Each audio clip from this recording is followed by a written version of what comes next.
might have coarse hair. You know, men have coarser hair than women. And women, yeah. Okay, so they might start to have coarse hair, and the male hair breaks easily. So they're brushing their hair, and the thing falling off in the brush. And some of them even start to go bald. Okay?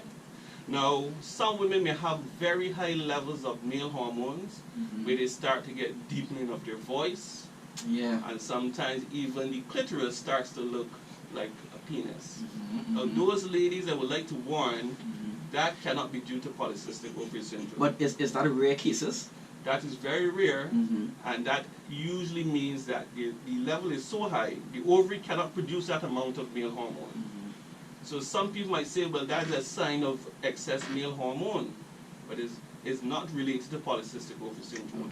Okay. That usually, but some people believe that it's connected to it's connected. Okay, I right? understand. Yeah. That level of excess male hormone cannot be due to polycystic ovary syndrome, right? So those women usually will have something wrong with their adrenal gland, or sometimes they may even have a tumor that is producing too much testosterone in the body. All right. So that's the second criteria of the Rotterdam criteria, right? Now the third one is having the ultrasound appearance. And that's the most common thing that ladies will do. They will go to a doctor to get an ultrasound, and the doctor will tell them that they have polycystic ovary syndrome. Now the ultrasound mainly is a transvaginal ultrasound, where the probe is inserted into the vagina, and the doctor looks and counts the amount of what we call mid-sized follicles in each ovary. And mid-size is between about 2 millimeters to 9 millimeters. Okay. And if the person has more than 12 in at least one ovary... 12 millimeters? No, 12 mid-size. Mid-size, okay. 12 follicles between 2 and 9 millimeters, that person has polycystic ovary appearance. Okay? So remember, you have to have something else going on in terms of a hormone imbalance paired with this ultrasound to say that you have polycystic ovary syndrome. Right? The criteria means you have to have 2 out of 3. Okay? Now, for my colleagues out there, when they do an ultrasound, sometimes they will get that criteria, but they might see other follicles that might be bigger than the 9 millimeters, 10 millimeters and up. If they see that, you cannot call that ovary a polycystic ovary. You usually have to repeat the ultrasound at a time in the cycle before you can label the patient. What's that time period to repeat? Usually, with just in a different phase, maybe 2 weeks or maybe early in the cycle to look at the pattern of the follicle development, right? So 2 out of 3 of those criteria, ovulation, abnormality, excess amount of male hormone, and the ultrasound diagnosis. Now, another peculiarity with the ultrasound is that some of the polycystic ovary syndrome patients may be adolescents and they may not be sexually active. Okay. So to perform an internal ultrasound will be very... They'll have a challenge, of course, with that. Yes. And some people just don't want to do a transvaginal ultrasound for whatever reason. Is it painful? It's a little uncomfortable, usually not painful, right? So you might have to do the ultrasound on the tummy. Now, when you do the ultrasound on the tummy, you have to use a different criteria to say the ovary is a polycystic ovary. Usually, you will have to measure something called the ovarian volume, you know, length by breadth by width, and usually multiply that by a factor of 0.5 and deliver that in cc's or millimeters cubed, and you'll see that the ovarian volume is XYZ. Usually, we use the ovarian volume greater than 10 to say that that ovary is polycystic in nature. Wow. Right? So a lot of technicalities in the diagnosis. Now, a lot of people will ask, what really causes this thing? Yeah. Because I mean, you're seeing more and more cases of women saying having polycystic ovary. And I was clueless about it before, Right. I want to know how this thing ever started. What causes it? The cause is still elusive.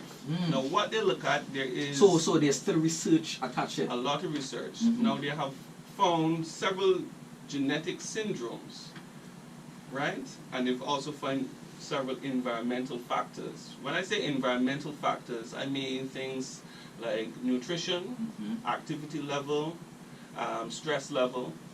So these factors will interplay with the genetics to bring a constellation of signs or symptoms in one person. Now that it might be very different from person to person, and even within the same person at different aspects of her reproductive life. So she might manifest abnormal hair at 20, and then by the time she reached 30, she started skipping her periods. And so the symptoms can vary significantly. Now, the important thing to note is that we can't really change or do much with the genetics. Well, that's the thing, yeah. Right? So our play basically is trying to level out the environmental factors with this young lady right here. Yeah. So I wanted her to talk more about this, how we're going to level out those factors, nutrition, physical activity, stress. So, as you can tell, it's not a simple... Now, before you come in, let me just, for people who are now tuning in, we have Dr. Earl Braffett and Miss Maria Elias. Moya. Yeah. Moya. Yeah. Oh, Moya. Wow. Yeah. Oh.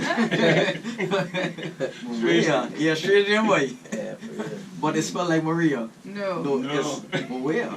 MWEIA. Wow, fuck. It took me a long time to Yeah, to get a couple a couple of years. It means breath. So just, relax, take a deep breath. Really? Moya. Oh. Roll off the tongue. Oh, okay. What do you facial expression? I'm not feeling it. And you're tuned into Friends vs. Scandal, episode number 38 on the Street 919 FM. So thank you for tuning in. Alright, you can send your voice note and your WhatsApp messages to 7885355. Send your question, alright? Good afternoon to Trisha Charles and Lisa B. Alright. So, on to you, Maria. Okay. Right, so there are a lot of factors going on, as Dr.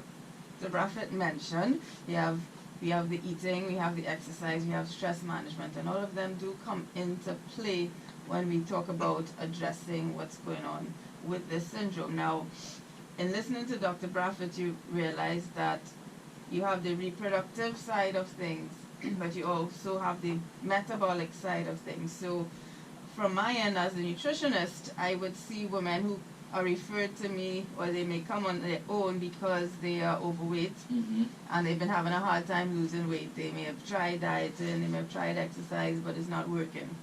So a lot of these women have challenges with weight loss, and the things that would usually work for the women don't seem to work For them. So it can get very frustrating.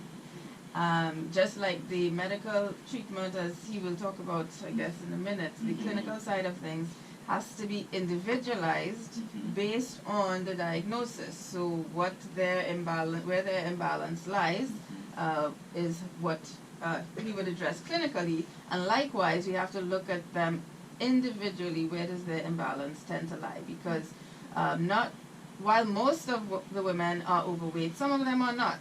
But they still have the hormone imbalance, they still have the irregularity with the period. So the treatment would be different for those two ladies, right? One who's overweight with the syndrome and one who's not overweight with the syndrome. In terms of diet, we'll start with that. Yes. That's a big one. Dietary parts, Diet, yes. Right? What I've seen is that a lot of these women, especially the younger women in their teenage years and early 20s, they tend to be coming in with